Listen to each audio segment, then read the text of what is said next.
13 मामले मनीष पे नामजद किए गए थे। उसमें इकोनॉमिकल ऑफेंस भी था, एक एनएसए भी था, तमिलनाडु का भी था।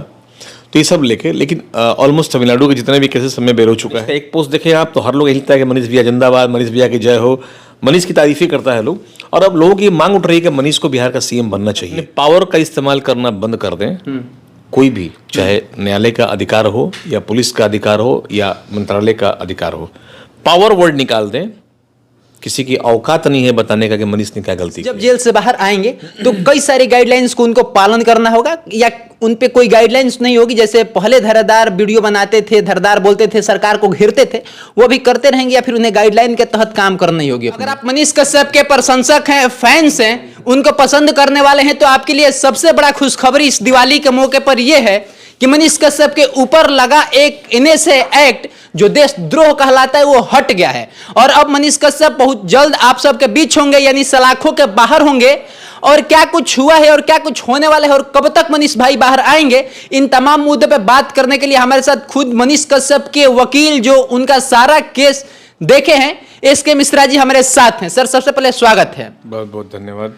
पहला सवाल जो सबके मन में है, पूरे जनमानस के मन में, कि मनीष कश्यप कब बाहर आएंगे, इसका क्या सबसे अच्छा जवाब है? टाइम, समय। और मनीष की माँ के लिए माँ की दुआ बड़ी साथ दी। बेचारी बहुत परेशान रही हैं। प्रेसिडेंट के पास लिखना, गवर्नर के पास लिखना, सीएम के पास, हर जगह वो महिला दौड़ी हैं। और उस माँ के जितनी दुआएं थी आज सफल हुआ और आज एनएससी को मदुरई कोर्ट से रिवोक कर लिया गया। सर, एनएसए हटाने का क्या बेस रहा? जो प्रशासन ने एनएसए लगाया था सर, आज हटा दिया गया, क्या बेस मान के वहां के जज साहब हटाए हैं? पहली बात तो ये कि एनएसए जो लगाया जाता है उसका टेन्योर 3 महीने का होता है। अब मनीष पे 7 महीने से था वो। हर 3 महीने पे इसको हम लोग मनीष को रिन्यू कर सकते हैं, उसको कंटिन्यू कर सकते हैं, लेकिन 3 महीना से चौथा महीना के लिए नहीं लगेगा वो। ऐसा नहीं कि आज ये ऑर्डिनेंस पास कर दिया कि 4 महीने के लेने से लगा दिया, ऐसा नहीं होगा। वो 90 डेज का ही फिक्स्ड उसका टेन्योर है और वो मैक्सिमम 1 साल तक ले आ सकते हैं, उससे बेसी आप नहीं रख सकते उसको। मनीष को इसका बेनिफिट ये मिला कि मनीष के पास कोई साक्ष्य तमिलनाडु नहीं पेश कर सका और ऑनरेबल सुप्रीम कोर्ट ने तमिलनाडु गवर्नमेंट से भी एक सवाल किया था कि भाई आपने इन्हें क्यों लगाया। तो ऐसा कोई जवाब उनके पास नहीं था और नहीं वो कोई साक्ष्य, सिवाय इसके कि वो पत्रकार है और इस तरह की बात करके और वीडियो वायरल करके और हमारे राज्य को बर्बाद करने का प्रयास कर रहा था। लेकिन कोई इस तरह की क्षति तमिलनाडु में हुई नहीं थी। तो इस पूरी चीज़ को एनालाइज किया गया। एक एडवाइजरी कमेटी होती है एनएसए के लिए, जो हाईकोर्ट के पूर्व जज भी उसमें मेंबर रहते हैं।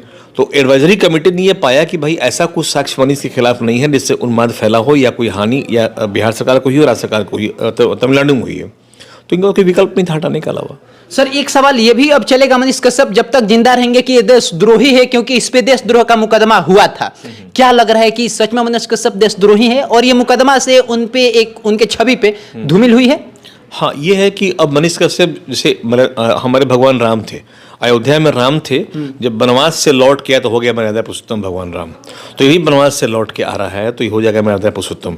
अब मनीष की जो पॉपुलैरिटी पहले थी उससे कई 100 गुना बढ़ चुकी है। पहले इसके फॉलोअर लाख में थे, अब फॉलोअर करोड़ में हो जाएंगे। और अब लोगों की मांग मनीष कश्यप को पत्रकार के रूप में देखने की नहीं है, अब लोगों की मांग है मनीष बिहार का सीएम बन जाए। लोगों का ये मांग आ रहा है कि मनीष अब बिहार को सीएम बने और बिहार के सीएम मनीष को ही बनना है, ये यूथ का मांग है। तो एक यूथ आइकॉन बन चुका है। ये अलग बात है कि बहुत लोग उसके बारे में उल्टा सीधा बोलने वाले भी हैं, लेकिन मेजोरिटी आप अगर मनीष का एक पोस्ट देखें आप तो हर लोग यही लिखता है कि मनीष भैया जिंदाबाद, मनीष भैया की जय हो, मनीष की तारीफें करता है लोग। और अब लोगों की मांग उठ रही है कि मनीष को बिहार का सीएम बनना चाहिए। तो मनीष जब बाहर वहाँ से निकल के आएंगे तो और स्ट्रांग और बहुत कॉन्फिडेंट आदमी बाहर निकलेगा। अब वो मनीष कश्यप नहीं है जो पहले रहा था।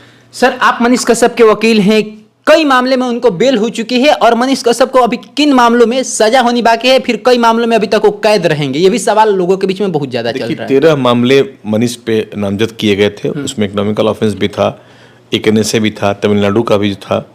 तो ये सब लेके, लेकिन ऑलमोस्ट तमिलनाडु के जितने भी केसेस समय बेर हो चुका है।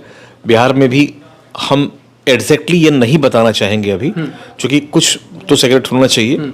अब मनीष कश्यप बाहर आ जाते हैं तो सरकार से डरते रहेंगे, उन पे हर बार एनएसए लगता रहेगा, वो हर बार जेल जाते रहेंगे, ऐसा कुछ होगा क्या? सरकार ऐसी गलती कभी नहीं करेगी बिहार में, क्योंकि मनीष बिहार का रहने वाला है। और जितना एक मुख्यमंत्री या एक एमपी एमएलए के फॉलोअर्स होते हैं उससे कई गुना अधिक फॉलोअर मनीष कश्यप के हैं बिहार में। तो अगर बिहार सरकार ऐसा करती भी है तो कहीं ना कहीं अपने लिए खतरा मोल लेगी। और जब तक जज साहब ये कोई चीज निर्णय कर ना दे कि हाँ ये सत्य है, तब तक उसको दोषी भी नहीं माना जाता है। मनीष कश्यप को बिहार पुलिस आदतन अपराधी घोषित कर चुकी है।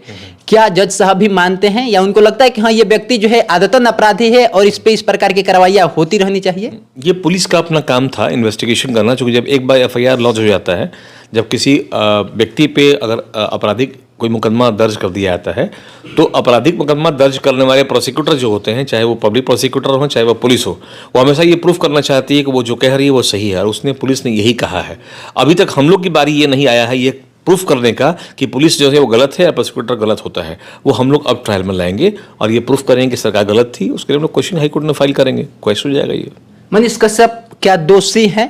क्योंकि कोर्ट ने उन्हें दोषी नहीं करा रहा है, लेकिन लोग मान रहे कि वो दोषी है, बहुत सारे लोग मान रहे दोषी है, देशद्रोही भी, ऐसा है कुछ?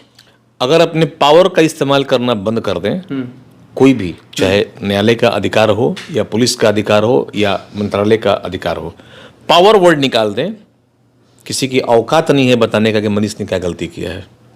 मनीष ने जिस वीडियो को वायरल करने का एलिगेशन मनीष पर लगा है, उसको वीडियो को वायरल करने वाला जितेंद्र कुमार नाम का आदमी सामने आके एडमिट किया कि ये हमने वायरल किया था। कहाँ मनीष दोषी है? सर अभी कुछ दिन पहले, करीब 1.5 महीना पहले मनीष कश्यप कोर्ट में आते हैं पेशी के दौरान, और हाजत में वो हल्ला करने लगते हैं, कई सारे आरोप लगाने लगते हैं प्रशासन पे, प्रशासन के द्वारा मिली हुई गाड़ियां पे, और वहां चल रहे नशा के सेवन करने वाले लोगों पे, जो अपराधी थे, मुजरिम थे। और वो वीडियो काफी तेजी से वायरल हुआ, उसके बाद 5 पुलिसकर्मी भी सस्पेंड हुए। ये सर क्या लोग बोले, उसके बाद ये अपने लिए खड्डा खोद लिया, लेकिन 1.5 महीना बाद ही इन्हें से हट गया। उस चीज का कोई इन पे असर नहीं पड़ा कानूनी तौर पे? वो मनीष जो बता रहे थे वहां पर, जैसे अगर आपने किसी बकरी को कटते हुए देखा होगा, तो जब कसाई लेके चलता है काटने के लिए, तो बकरा भी प्रोटेक्ट करता है बचने के लिए। मनीष को जिस तरह से कोर्ट में पेश किया जा रहा है और जहां मनीष को रखा गया है, मनीष को उससे आपत्ति है कि हम गांजा, सिगरेट, भांग, दारू, खैनी कुछ नशा नहीं करते हैं, और हमें रखा गया है स्मैकियर के साथ में। उसने खुलेआम कहा कि बस में स्मैकियर बैठे हुए हैं, और ये हम लोग तो न्यायालय में रोज देख ही रहे हैं, पुलिस वाले लेके आते हैं और जितने दुकान वहां पर हैं उस सब दुकान में रखा रहता है गांजा का पुड़िया और खैनी बना कर डब्बा रखा रहता है, तो वो पुलिस वाले दिलवाते हैं उनको है। इस पर कई बार संज्ञान भी न्यायालय ले चुका है, कई सस्पेंड हुए पुलिस वाले।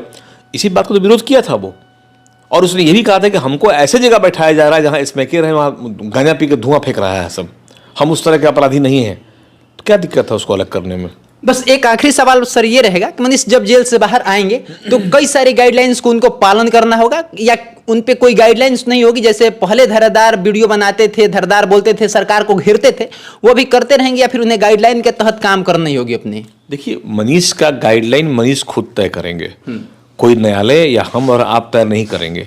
वो जो गाइडलाइन है, चूंकि एक बार वो सतर्क हो चुके हैं कि ऐसा करने पे हमें ये भुगतना पड़ा है, मुझे ऐसा नहीं करना चाहिए आगे, ये उनके सतर्कता होता है, ये प्रिकॉशन लेंगे वो आगे भी, तभी वो अपने को सुरक्षित कर पाएंगे।